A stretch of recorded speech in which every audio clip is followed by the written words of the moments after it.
Bonjour à tous. Bonjour. Bonjour à tous. Excusez-nous pour le retard. C'est de ma faute. J'ai eu un petit souci technique avec l'outil Livestorm. Donc, nous voilà. Ravi de vous retrouver. Oui, ravi de vous retrouver. Je vais aller très vite pour qu'on ne perde pas plus de temps. Bienvenue à tous pour la 3e session de ce webinaire, donc qui vous est offert par HDFID. On accompagne le conseil régional sur les stratégies entrepreneuriales et on a un rôle d'animation. Et c'est dans ce cadre qu'on voulait vous proposer cet espace de ressourcement, comme je l'explique depuis 2 jours. Donc, bon webinaire à tous. Je vous laisse avec Lily et puis on se retrouve à la fin pour le petit questionnaire de fin et pour se dire à bientôt. Mais en attendant, à toi, Lily. Merci. À tout à l'heure. Merci à tous et à toutes qui êtes là. Bienvenue à ceux que je ne connais pas encore et merci à ceux qui reviennent depuis mardi. Ça fait plaisir de vous revoir. On est aujourd'hui sur le 3e jour, prendre du recul. Je vous représente le cadre de l'atelier, puis après on rentrera directement sur le sujet. Hier, on a vu comment gérer l'inconfort au quotidien. On a parlé de nos émotions, donc voilà, des émotions parfois désagréables, parfois agréables, mais en tout cas des émotions qui sont utiles et qui viennent nous donner des messages. Mardi, on a parlé de comment rester optimiste en temps de crise. On a parlé de notre système nerveux, du système nerveux parasympathique, le mode détente, et du système nerveux sympathique, qui est le mode un peu plus ninja, réaction à l'adversité. On a parlé de l'ocytocine, de la dopamine et de l'endorphine.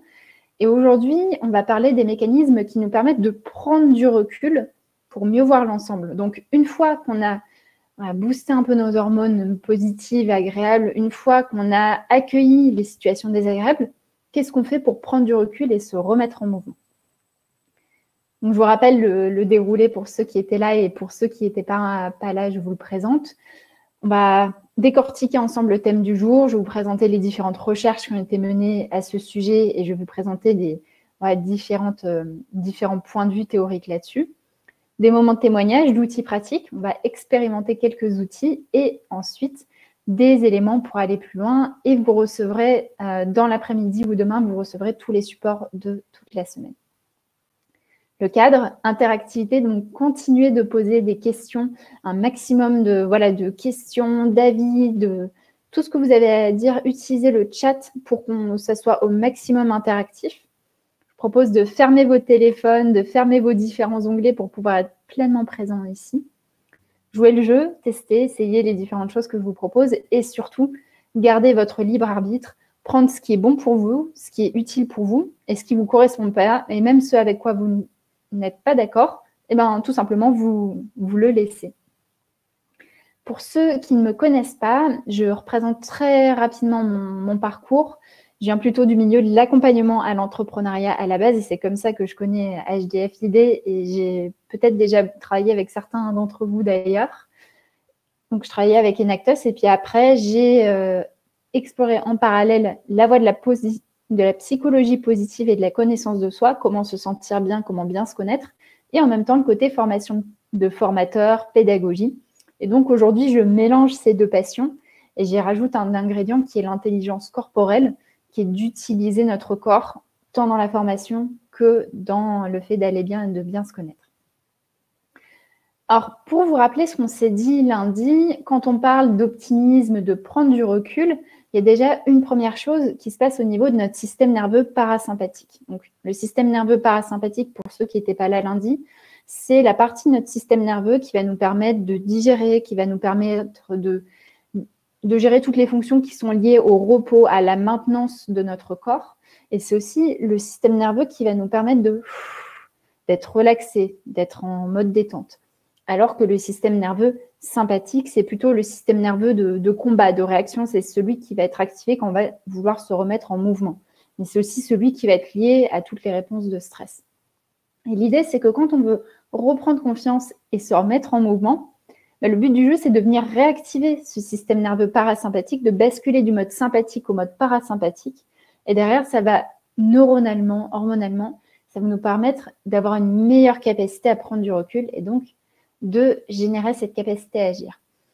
Et donc, aujourd'hui, on va parler un peu plus de ce qui se passe sur ce mécanisme de prise de recul. Avant ça, j'avais envie de vous l'illustrer. Je pense que pour ceux qui sont là depuis mardi, vous comprenez que j'aime faire des mélanges entre la science pure et dure et des allégories un peu plus poétiques. Je vous enverrai le lien d'une vidéo qui est très très chouette, qui a été montée par l'équipe de Petit Bambou, qui est une application de méditation, et qui parle de la cascade. Quand on est dans une situation de notre quotidien qui nous prend à fond, par exemple une émotion, ou même une situation qui est extrêmement prenante, c'est comme si on était sous la cascade. Donc, on a de l'eau qui coule sur nous. Parfois, ça peut être assourdissant tellement il y a d'eau qui coule sur nous. Et le but de la méditation, mais de manière plus générale de la prise de recul, c'est pas d'éliminer la cascade. On ne peut pas éliminer la cascade, c'est un cours d'eau qui, c'est comme la vie, ça coule, on ne peut pas l'arrêter. Par contre, ce qu'on peut faire, c'est prendre un pas de recul et se mettre derrière la cascade. Et donc, on rentre dans un espace qui est un peu plus d'observation. La cascade est toujours là, l'eau coule toujours, les événements de la vie continuent de se dérouler, mais on n'est plus en dessous, on n'est pas en train de les subir, on les voit, on voit les choses se faire. Et donc, le but d'aujourd'hui, c'est justement de voir qu'est-ce qui nous fait nous décaler du flot de la vie, qu'est-ce qui nous fait nous décaler pour qu'on ait plus de recul sur les choses, et donc plus de lucidité et de clarté. Je vous propose un temps interactif avant de continuer à vous partager quelques éléments. Vous, est-ce que vous pouvez me partager dans le chat qu'est-ce qui vous aide à prendre du recul? Quand vous êtes dans une situation qui est prenante où vous avez besoin de prendre du recul, de vous extraire d'une situation, qu'est-ce qui vous aide à prendre du recul? Partagez-moi vos bonnes astuces. Donc, ok, pour Nadège, j'en parlais avec quelqu'un. Ça, on en avait un petit peu parlé hier aussi, d'expliquer son émotion à quelqu'un, de mettre des mots sur ce qu'on vit, de s'entendre parler. Écrire pour Aurélie, le calme, se promener, marcher, poser des questions, la philo, cohérence cardiaque, se dire qu'il y a pire, donc relativiser, sortir. Il y a pas mal d'éléments où on va s'extraire physiquement. Il y a d'autres qui sont plutôt de l'ordre de la discussion, il y en a qui sont plutôt sur le dialogue interne. Ok. Mettre de côté et y revenir plus tard, tout à fait, Christine. C'est très, très juste, on n'en parlera pas forcément, mais c'est une réponse qui est très intéressante, ce que tu dis parfois. On a besoin juste de temporiser les choses. On a une situation qui est tellement intense que si on essaye d'analyser, de prendre du recul, de suite, ça ne va pas être utile et on temporise et on y reviendra plus tard. Pas prendre de décision active, être dans l'action, agir. C'est très intéressant que Stéphanie et Nadine, vos commentaires étaient mis à côté les uns des autres. Super. Donc, ce que je vais vous partager, ça va être pas mal dans la lignée de ce que vous dites. L'idée, c'est qu'il y a trois grandes étapes pour nous aider à prendre du recul. Il y a un premier élément qui est de remettre en perspective. Donc, cette chose que l'on vit, c'est de ne plus voir uniquement une seule des facettes de cet élément, de cette situation, mais d'essayer de la voir dans cette globalité. C'est comme si vous preniez une pierre précieuse qui a, par exemple, un diamant qui a une facette, où vous vous êtes focalisé sur une seule facette. La remise en perspective, c'est de décaler son regard pour nous permettre de voir les différentes facettes. Donc déjà ça. Ensuite, s'inspirer. Alors, c'est ce que vous avez dit un petit peu quand vous avez parlé de se poser, sortir, marcher. On va aller encore plus loin. C'est ce que je pensais. Voilà, c'est Thierry qui parlait de la philo aussi. S'inspirer, ça va décaler encore plus notre regard. On va adopter un autre prisme, un autre point de vue. Et ensuite, on se remet en mouvement. La source de ces trois étapes, c'est Brené Brown. Alors, je suis une fervente admiratrice de Brené Brown. Pour ceux qui ne connaissent pas encore, je vous invite vraiment à aller la découvrir. C'est une chercheuse qui travaille à l'université de Houston et qui a beaucoup travaillé sur toutes les émotions qui sont très inconfortables. Elle a travaillé sur la honte, la vulnérabilité, la culpabilité. Elle en a tiré plusieurs ouvrages qui sont des vraies pépites. Elle a fait un documentaire aussi sur Netflix pour ceux qui sont un peu plus audiovisuels que lecture. Je vous encourage vraiment à aller voir ce qu'elle fait. Vous aurez tous les liens à la suite de ça. Alors, je vais vous proposer de partager dans le chat, s'il vous plaît. Est-ce que vous pouvez me dire ce que vous voyez sur cette image? Qu'est-ce que vous voyez devant vous? C'est très rigolo, en plus, on alterne l'un et l'autre. Ok. Donc, il y en a qui voient un canard, il y en a qui voient un lapin, il y en a qui voient Alexandre qui nous dit qu'il voit un lapard, Christine un kiwi. Ok, alors pour ceux qui voient le canard, comment est-ce qu'on peut voir le lapin en voyant le canard? Essayez de prendre une perspective plutôt tournée vers la droite. Essayez de voir un personnage qui est plutôt vers la droite. Okay. Du canard qui a le bec à gauche, on regarde à droite et on voit un lapin qui a le museau à droite et les oreilles du lapin qui forment le bec du canard. Et inversement, pour ceux qui sont plutôt côté lapin, regardez à gauche, en fait, ce qui peut être les oreilles du lapin, c'est aussi la bouche du canard. Ok, vu. Et exactement, Antoine, c'est tout à fait ça. Tu as compris le but de cet exercice. Parfois, on est tellement focalisé sur une seule chose qu'on n'arrive plus à prendre du recul. Et la remise en perspective, ce qu'on va voir après, c'est justement faire cet exercice où on voit le dessin de manière un peu plus élargie. On va arrêter justement de regarder à droite ou à gauche et on va essayer de changer notre perspective. On va essayer de regarder d'une manière différente. Donc ça, je vous recommande, imprimez-vous ce dessin-là, mettez-vous-le sur un coin de votre bureau pour vous rappeler, pour avoir une espèce d'ancrage physique pour que quand vous sentez que vous avez besoin de reprendre la perspective, tac, vous avez l'image du canard lapin ou du lapard, comme l'a appelé Alexandre, qui vous rappellera que la remise en perspective, c'est voir différents points de vue sur une seule chose. Alors, pour se remettre en perspective, il va y avoir plusieurs choses. Il y a une première chose qui est qu'est-ce qu'on va faire quand on est en réaction à un vécu. Se détacher des ressentis, se désidentifier de la situation. Alors, de la même manière, vous pouvez aller regarder tout ce qui a été écrit sur le détachement. La littérature est assez abondante sur ce sujet. Le but du jeu, quand on est dans cette situation, c'est, et pour ça, la langue française est très bien construite. On peut soit se dire « je suis en colère ». Je suis en colère, donc moi, tout entier, je deviens ma colère. Une autre manière de voir les choses, c'est « j'ai de la colère ». Il y a une colère qui passe à travers moi, mais ce n'est pas moi. Moi, je suis autre chose. Je suis Lily, je suis facilitatrice, je suis mariée, j'ai un chien. J'ai des multiples identités. Par contre, la colère, c'est un état, c'est quelque chose qui est momentané. Je ne suis pas la colère, je ne suis pas une émotion. Donc, il y a déjà une première chose que vous pouvez vous dire, c'est qu'est-ce qui se passe en fait? Qu'est-ce qui est en train de se passer? Qu'est-ce qui passe à travers moi? Et en nommant les choses, vous allez vous désidentifier de cette situation-là. Par exemple, tout à l'heure, je me suis pris la tête avec mon mari.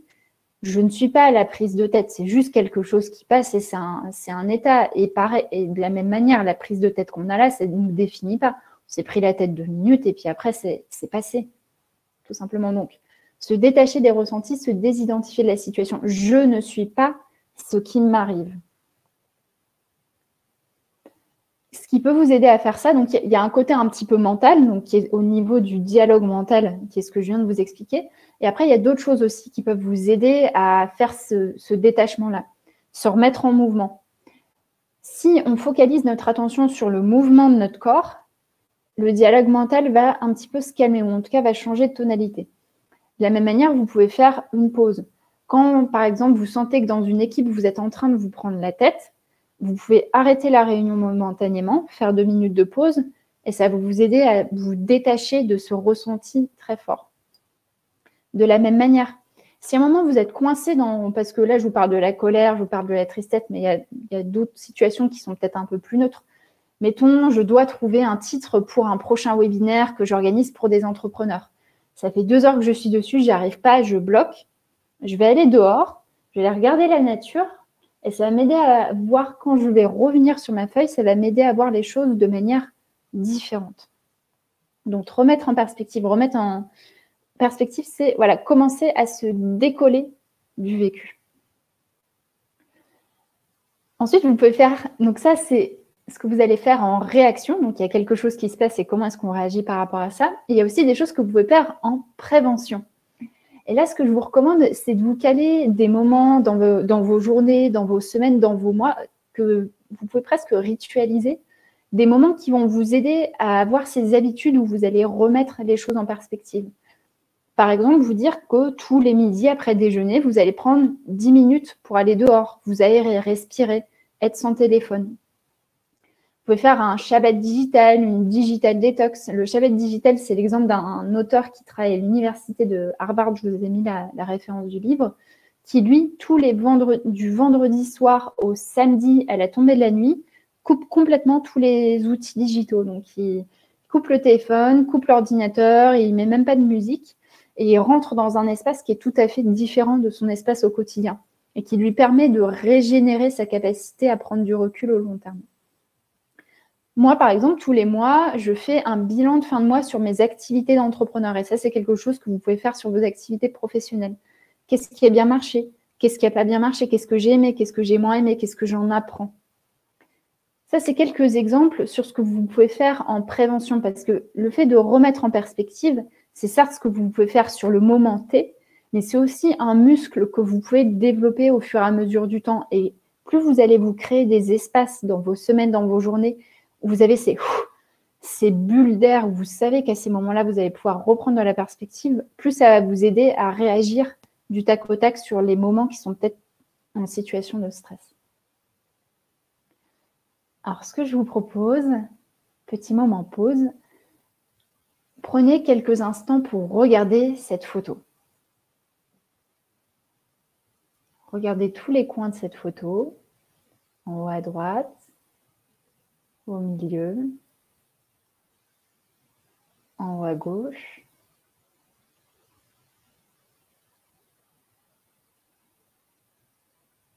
Et je vous propose de partager dans le chat ce qui se passe pour vous. Qu'est-ce que ça vous fait dans votre corps, dans vos émotions, dans votre dialogue mental? Qu'est-ce que ça vous fait de regarder cette photo? Et si c'est rien, c'est une réponse tout à fait valide aussi. Ok, reposant, frisson, légèreté, beauté, détente, ça m'apaise. Je me sens toute petite, ça me donne envie de m'endormir. Ok, donc il y a pas mal de choses qui se passent. Sérénité, moi, je sens que ça chauffe au niveau du thorax et j'ai ma voix, je ne sais pas si vous avez entendu, j'ai ma voix qui est passée de relativement aiguë, d'excitation, à quelque chose de plus posé. Ouais. Rien, c'est tout à fait OK. Il y a des personnes qui ne vont pas raisonner avec ce type de photo. Ce qui se passe quand on est confronté à ce type d'image et encore d'autres situations qu'on va revoir, et c'est tout à fait, c'est normal, hein, si vous n'avez rien, c'est tout à fait OK. Là, je vais vous proposer de découvrir une émotion que j'adore, qui est l'émotion de « oh ». Alors, je vous ai mis un mot en anglais parce que cette émotion est très mal traduite en français. Il y a plusieurs mots qui peuvent être utilisés pour la traduire. Ça peut être saisissement, émoi, fascination, transcendance, admiration, émerveillement. Je vous laisserai prendre le mot qui vous correspond le plus. Moi, il n'y a pas de mot qui me satisfait tout à fait. Mais en tout cas, cette émotion, c'est ce qui va nous saisir quand on va se sentir plus petit, quand on va se sentir noyé dans l'infinité. Par exemple, c'est ce que certaines personnes ont décrit en voyant cette photo. Ça peut être ce qu'on ressent quand on écoute une musique qui nous donne des frissons, où on se noie dans quelque chose qui est beaucoup plus grand que soi. Ça peut être ce qu'on voit aussi quand on voit des exploits sportifs, quand on voit quelque chose qui est autre, en fait, qui est tout à fait grand. Et chez les uns et chez les autres, on ne va pas avoir la même relation à cette émotion. Donc là, on l'a très bien vu sur le chat. Il y a des personnes pour qui des paysages de nature, ça va générer ça. Il y a des personnes chez qui ça va être plutôt généré en écoutant de la musique, d'autres en voyant des films, d'autres en se mettant en mouvement de manière spectaculaire. Cette émotion, elle va générer plusieurs choses au niveau de notre état d'esprit et de nos émotions. Mais au niveau de l'état d'esprit, elle va générer cette prise de recul parce qu'on va rentrer dans un espace du petit moi. Je ne suis pas le grand moi, le personnage, je suis Lily, facilitatrice. Là, moi, par exemple, de temps en temps, je vais courir dans le noir et c'est un moment que j'adore parce que je me sens vraiment faire partie en fait de la Terre, de l'univers, parce que je vois des étoiles au loin et ça me rappelle à quel point je suis insignifiante. C'est quelque chose qui marche bien pour moi, mais que vous pouvez avoir à d'autres situations, à d'autres moments. C'est quelque chose qui va générer de la clarté aussi. Parce qu'en se rendant compte qu'on est tout petit par rapport à tout ce qui existe d'autre, par exemple, en se rendant compte qu'on est des milliards d'êtres humains sur Terre, finalement, est-ce que c'est si important le problème que je suis en train d'avoir? Peut-être que oui, peut-être que non. Ça peut générer aussi un état d'esprit plus positif. Il y a des études assez rigolotes qui ont été menées où les chercheurs faisaient marcher des étudiants soit dans la ville, soit dans la forêt. Et quand les étudiants tombaient face à un stylo que quelqu'un avait maladroitement fait tomber, bon, c'était un chercheur et donc c'était biaisé, mais le chercheur faisait tomber des stylos. Et ce qui est remarqué, c'était que quand les étudiants étaient dans des villes, ils avaient beaucoup plus tendance à ramasser ce stylo, à le redonner à la personne qui l'avait fait tomber, que dans la ville. Il y a d'autres études, bien sûr, mais celle-là, c'est un exemple. Ça va générer cet état d'esprit qui est plus attentif à l'autre. Et ça va générer aussi cette impression d'avoir le temps élargi. Au lieu d'être dans ce stress de le temps est court, j'ai pas le temps, le temps devient plus expansif. Au niveau du corps, ce qui peut se passer, c'est qu'on passe d'un corps qui est tendu, qui est contracté, à un corps qui est ouvert, qui est décontracté. Les épaules, généralement, c'est un bon indicateur de ça. Est-ce que j'ai les épaules tendues ou est-ce que j'ai les épaules qui se baissent? C'est ce que vous avez décrit pour certains d'entre vous. J'ai vu le mot apaisant, j'ai vu le côté sérénité aussi, bien-être. Et donc, il y a plusieurs choses qui peuvent générer ça. Il y a le danger, par exemple, d'entendre des orages en montagne, de voir des tornades au loin, de voir des personnes qui font des sports extrêmes. Par exemple, le documentaire sur un alpiniste. Non, c'est pas un alpiniste, un grimpeur qui avait grimpé une falaise à main nue dans un parc aux États-Unis. C'est quelque chose qui peut générer cette sensation-là. Alors, ça ne va pas générer les mêmes réactions physiologiques qu'un paysage de beauté. Au danger, on va plutôt avoir le rythme cardiaque qui s'accélère, donc à remettre en perspective. La beauté, ça peut être sur de la nature, ça peut être des œuvres artistiques. Il y a des musiques spéciales qui ont été étudiées, par exemple la symphonie numéro 9 de Beethoven, et qui ont été étudiées parce qu'elles ont des mélodies particulières, des harmonies particulières qui vont venir déclencher cette émotion-là. Je pense que je vous ai fait une playlist où vous pourrez aller l'écouter. Ça peut être des talents sportifs, des talents intellectuels, ça peut être des vertus, ça peut être encore, pour les personnes qui sont croyantes, des expériences plutôt mystiques, spirituelles, ça peut aussi venir générer cette émotion-là. Ce que j'ai envie que vous partagiez, c'est dans le chat, que vous me partagiez, vous, qu'est-ce qui est le plus efficient pour vous, personnellement, pour vous générer ce type de sensation. Donc, cette sensation de petit moi, de clarté, de reprendre de la hauteur de manière assez forte. Qu'est-ce qui marche pour vous parmi tout ce que je vous ai décrit? Et il y a peut-être d'autres choses aussi que je n'ai pas décrites. Okay, la nature, paysage. Atteindre un sommet en montagne, c'est assez fabuleux comme sensation. La musique. Ok, donc il y a pas mal de personnes pour qui la nature fonctionne. L'expérience esthétique, tout à fait, Thierry. Il y a des personnes qui peuvent ressentir ça devant un très beau tableau ou même une œuvre sculpturale ou une chorégraphie de danse, comme tu me dis, Séverine. Bord de mer. Les enfants. Ok. Alors, quelques propositions que je vous fais pour cultiver cette sensation, cultiver ce sentiment au quotidien, parce que on n'a pas tous les jours la chance d'aller au Grand Canyon. Il y a plusieurs choses que vous pouvez faire dans votre quotidien professionnel pour avoir cette dose, justement, de sensation. Quelque chose qui est au niveau de l'aménagement. Par exemple, dans votre bureau, est-ce que votre fond d'écran, je ne sais pas si vous avez la possibilité de modifier vos fonds d'écran, mais de mettre un fond d'écran qui est une image de nature plutôt qu'une image de carré, de rond, ça peut vous aider. De la même manière, vous pouvez mettre des photos de nature dans vos bureaux, vous pouvez mettre des plantes aussi, c'est quelque chose qui a pas mal été étudié sur les pouvoirs des plantes dans les bureaux. Photos des enfants pour Antoine, tout à fait, pour qui ça fonctionne bien.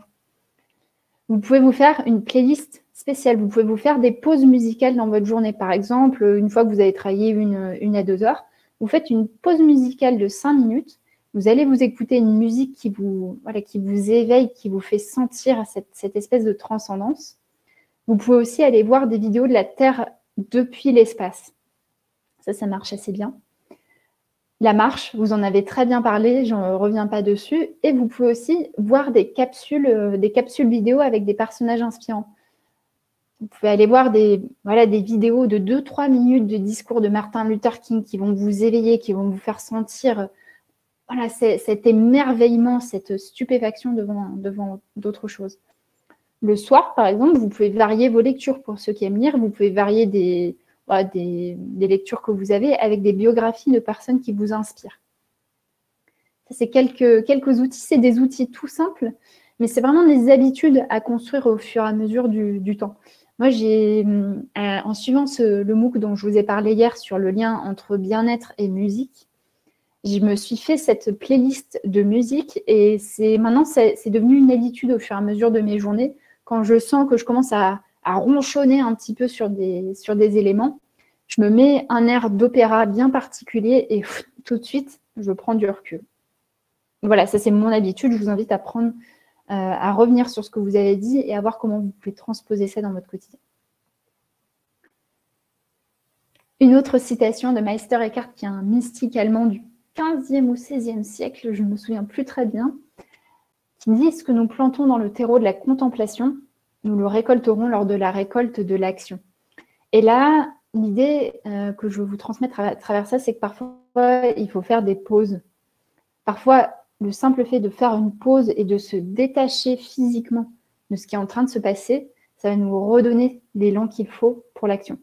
Vous retrouverez ça dans toutes les grandes traditions philosophiques. C'est vraiment cet élément de yin et de yang, de calme et d'action. Système nerveux sympathique, système nerveux parasympathique. Contemplation, action.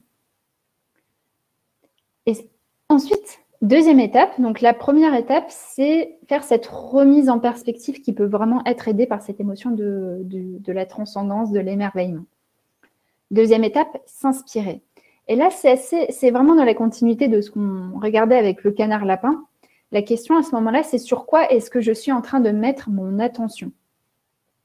Qu'est-ce qui m'inspire là tout de suite? Qu'est-ce qui vient nourrir mon dialogue mental? Est-ce que c'est le loup en colère que je suis en train de nourrir, qui m'inspire? Ou est-ce que c'est d'autres choses? Et donc là, la deuxième étape de ce mécanisme, c'est de venir s'inspirer. Et il y a pas mal de choses que vous pouvez faire pour ça. Vous pouvez discuter avec quelqu'un d'autre. Vous avez été pas mal à le dire dans le chat. Vous pouvez voir une vidéo inspirante. Vous pouvez, comme le dit Valérie, penser à ce qu'il y a derrière l'obstacle et changer de regard. Vous pouvez aussi, et ça c'est un grand classique dans les exercices de créativité, vous pouvez prendre un autre point de vue pour la situation. Tiens, si je devais faire un nouveau nom de marque pour mon projet, si j'étais un enfant, qu'est-ce que je penserais? Si j'étais un arbre, qu'est-ce qu'un arbre dirait de cette situation où là, tiens, on n'a pas suffisamment d'inscrits? Qu'est-ce qu'un arbre pourrait dire de ça? Vous prenez pas. Voyez ce qui vous inspire le plus. Donc Antoine qui partage un TED de Amy Cuddy. Pareil, vous pouvez vous écouter des podcasts aussi à certains moments. Et ce qui est chouette, c'est qu'aujourd'hui, on a pléthore d'endroits pour aller s'inspirer. Vous pouvez vous prendre un calendrier, vous avez des citations inspirantes dessus. Vous pouvez vous mettre des différentes photos de personnes qui vous inspirent dans votre bureau. D'autres exemples que j'avais envie de vous partager, il y a Chris Delpierre qui est un entrepreneur du Nord qui, lui, a fait une capsule temporelle. Donc, il a fait une capsule il y a quelques années dans laquelle il a mis des choses qui le marquaient à ce moment-là, qui a mis des différentes citations, la manière dont il voyait la vie à ce moment-là, et il y revient de temps en temps. Moi, je suis en train de me constituer un carnet où je vais écrire toutes les phrases qui sont importantes pour moi, les phrases qui m'ont marqué dans ma vie. Et je sais que je vais y revenir de manière assez récurrente pour que justement, quand il y a du brouillard, que je puisse me raccrocher à ce qui est ma boussole intérieure. Michael Bureau, qui de la même manière partage qu'il a ses livres références, les livres un peu doudous en fait, auxquels il va revenir quand il sent qu'il a besoin de se réinspirer pour pouvoir ensuite se remettre en mouvement. Je vous propose de partager dans le chat, vous, qu'est-ce qui vous inspire? Donc, une fois que vous avez pu faire cette remise en perspective, qu'est-ce qui vous inspire? Partagez-nous vos bons plans. Parce que là, vous allez pouvoir vous nourrir les uns les autres, justement, de nouvelles choses inspirantes. Et moi, je me sauvegarde la conférence que tu nous as envoyée, Antoine. Merci. Donc, Stéphanie, des lectures. Pour Hélène, le podcast 20-30 glorieuse. Une mystique française qui s'appelle Yeliro. Oh là là, maintenant je deviens mystique. Je pense que je vais aller me chercher une toge pour mes prochaines interventions. Merci Laurine. Lire des livres. Quoi d'autre? Qu'est-ce qui vous inspire? Qu'est-ce qui vous aide à chercher des nouvelles idées? Qu'est-ce qui va vous donner des idées? Quand vous écoutez ça, quand vous voyez cette personne, qu'est-ce qui vous électrise? Qu'est-ce qui va activer vos neurones? Qu'est-ce qui va faire repartir la machine?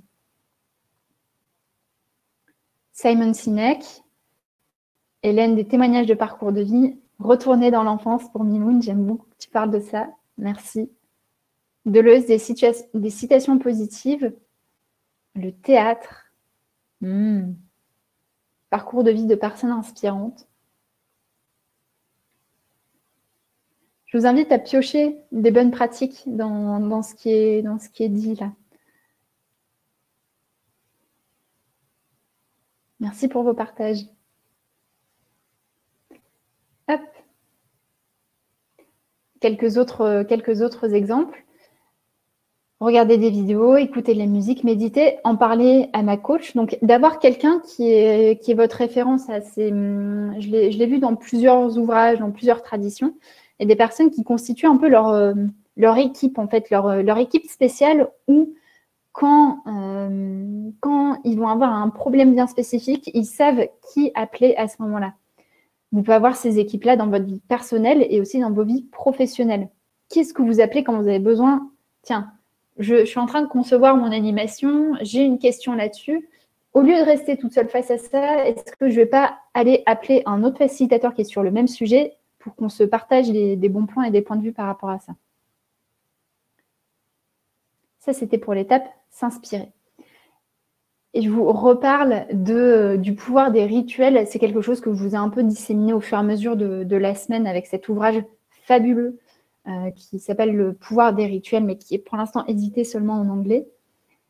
L'idée d'un rituel, c'est de créer des moments où vous allez, des moments réguliers en fait. Par exemple, si vous adorez aller marcher dans la nature, pourquoi pas vous dire tous les dimanches matins, tiens, je vais prendre cette habitude d'aller dans la nature. Et en faisant ça, en régularisant ça, vous allez pouvoir mettre de l'attention, de l'intention dessus. Et ça va être quelque chose qui va prendre encore plus de sens et plus de place dans votre quotidien. Donc, je vous invite vraiment à poser dans tout ce qu'on vient de dire là, les moments de remise en perspective, les moments d'inspiration. Je vous invite à vous créer ces moments d'habitude, ces moments de rituels qui vont vous nourrir au fur et à mesure du temps pour que vous ayez, pour pas être seulement dans la réaction. Parce que parfois, c'est très compliqué en fait d'être dans un quotidien qui est très prenant, dans une période qui est très prenante, où on est toujours en réaction. Comment est-ce que vous pouvez avoir des moments où vous êtes plus dans la contemplation et des moments où vous êtes plus dans l'être? Et une fois qu'on a fait tout ça, le but du jeu, c'est d'aller de l'avant. Alors, il y a une première modalité qui est de se remettre dans l'action. Donc, j'ai des nouvelles idées, j'ai pris de la hauteur par rapport au sujet sur lequel je voulais être créative, je voulais avoir des nouvelles idées. Très bien, maintenant, je vais remettre mon corps en mouvement, je vais réactiver mon corps. Rappelez-vous, on a les différentes respirations alternées qu'on a vues hier. Donc, si on veut se calmer, on inspire par la narine gauche, on expire par la narine droite, on inspire narine gauche, on expire narine droite. Si vous voulez vous remettre en mouvement, c'est plutôt, tiens, on va le faire là tout de suite. Vous allez boucher le nez, la narine gauche de votre pouce. Inspirez à droite. Expirez à gauche. 2, 3, on bouche, on inspire à droite. 1, 2, 3, on bouche, on expire à gauche. 1, 2, 3, on inspire à droite. 1, 2, 3, on expire à gauche. 1, 2, 3. Ça, c'est une respiration qui est dédiée à la remise en mouvement. Après, vous pouvez faire, il y en a pas mal qui ont partagé lundi sur justement comment est-ce qu'on fait pour avoir de la dopamine, comment est-ce qu'on fait pour booster notre circuit de récompense. Vous pouvez faire des listes, noter des prochains petits pas, poser des intentions dans vos réunions d'équipe. Si vous avez des réunions d'équipe mensuelles, vous pouvez faire un moment où vous planifiez vos différents objectifs et intentions. Et des objectifs qui vous donnent envie, hein, pas que les objectifs très carrés, mais aussi des objectifs qui vont vous électriser, vous donner de l'énergie. Et d'autres choses sur aller de l'avant, c'est que parfois, pour aller de l'avant, eh ben, il n'y a rien à faire.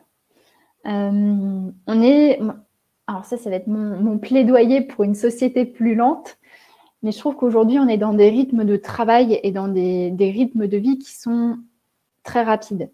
Moi, je le sais parce que voilà, j'ai vécu un burn-out il y a 2 ans où je m'étais moi-même mise dans un rythme qui était beaucoup trop rapide par rapport à mes besoins physiologiques, par rapport à mes besoins émotionnels. Et j'y arrivais plus, en fait. J'étais fatiguée, je me levais le matin, je pleurais. Et ce qui s'est passé, c'est qu'à un moment, j'ai accepté qu'il fallait que j'ai accepté que j'allais pas bien. Je vous en parle parce que hier, on a parlé de l'acceptation des émotions désagréables. Et en fait, à un moment, je me suis retrouvée, donc j'ai dû prendre 10 jours de congé un peu en express parce que je me sentais pas bien. Et on allait surfer avec mon mari. Alors, surfer, attention, sur des vaguelettes hautes comme ça. Hein. Donc, recontextualisons tout de suite, c'était pas de la grosse mer. Et en fait, à un moment, j'étais dans la mer, dans les Landes, et je pagayais. J'essayais de passer les petites vaguelettes que je voulais passer. Et je luttais. J'étais dans ce côté de non, mais il faut que j'avance, il faut que j'agisse, il faut que je me remette en mouvement. Vas-y, je vais aller dans les vagues.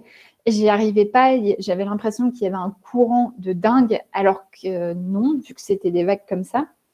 Et le moment où j'ai réussi à sortir de ce burn-out, c'est ce moment-là. C'est pas un autre moment pour moi, c'est vraiment ça. Après, le reste, il y a eu d'autres choses, mais le moment où j'ai réussi à me remettre en mouvement, c'est le moment où j'ai arrêté de me mettre en mouvement, où j'ai pris ma planche, je suis allée retourner m'asseoir sur la plage, j'ai pleuré toutes les larmes de mon corps et j'ai admis qu'il y avait des émotions qui étaient difficiles, qui étaient désagréables. J'ai admis que j'allais pas bien. Et puis à partir de là, ça a été beaucoup plus simple. C'est pour ça que je vous parlais hier de tout ce qui était acceptation des émotions qui sont plus difficiles. Moi, c'est quelque chose qui a vraiment transformé ma pratique du temps. Et pour revenir sur ce que je vous dis là, sur la notion de rythme, alors voilà, si ça se trouve, ça résonnera et si ça se trouve pas du tout par rapport à vous. Et chaque burn-out est tout à fait unique. Moi, voilà, c'est le mien, mais il y a plein d'autres personnes pour qui le burn-out, ça va durer très longtemps. Voilà, recontextualisons tout de suite. Mais parfois, dans la remise en mouvement, quand vous allez être face à une situation où vous vous dites initialement « il faut que je bouge, il faut que j'avance », parfois, la meilleure action à faire, une fois que vous avez fait la mise en perspective et l'inspiration, la meilleure mise en action, ça va être de temporiser, de laisser faire, d'attendre, d'observer, d'écouter, de laisser du temps au projet pour maturer. Il y a une chose que je vous encourage à faire. Tiens, je vais vous poser la question. Quand était la dernière fois que vous avez écrit une lettre, une lettre manuscrite à quelqu'un? Quand était la dernière fois que vous avez écrit une lettre à quelqu'un?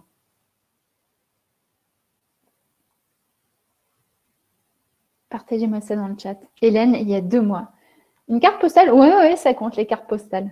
Cet été, mais vous êtes fabuleux. Il y a très, très longtemps. Vacances de la Toussaint. Alors, déjà, je suis très contente de voir qu'il y a quelques personnes qui ont une pratique de l'écriture. L'écriture, pour moi, c'est une manière, il y a quelques personnes qui le partageaient dans le chat. L'écriture, pour moi, c'est une manière fabuleuse de ralentir le temps. Parce que dans l'écriture, notamment l'écriture manuscrite, parce que quand on est sur l'ordinateur, ça peut aller très vite, l'écriture manuscrite nous force à être concentrés sur une seule chose et de mettre toute notre attention sur une seule chose, notamment si vous fermez les ordinateurs et les téléphones. Et j'ai vraiment envie qu'on termine ces différentes visios, cette semaine ensemble, par cette citation-là. Il y a un temps pour agir et il y a un temps pour attendre, observer, écouter. Et dans l'écoute, la première personne qui va vous aider à rester optimiste, c'est vous.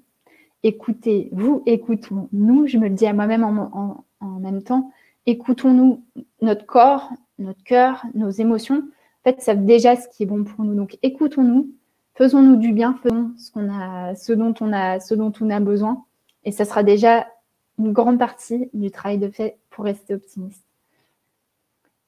Je vous remercie pour votre participation à cette semaine, à ces 3 visioconférences. J'étais ravie de faire ça avec vous. C'est des visios qui me touchent beaucoup à chaque fois. Et je vous propose je repasse la parole à Laurine et puis je vais rester quelques minutes si vous avez des questions ou tout simplement des envies de partager. Et merci à tous.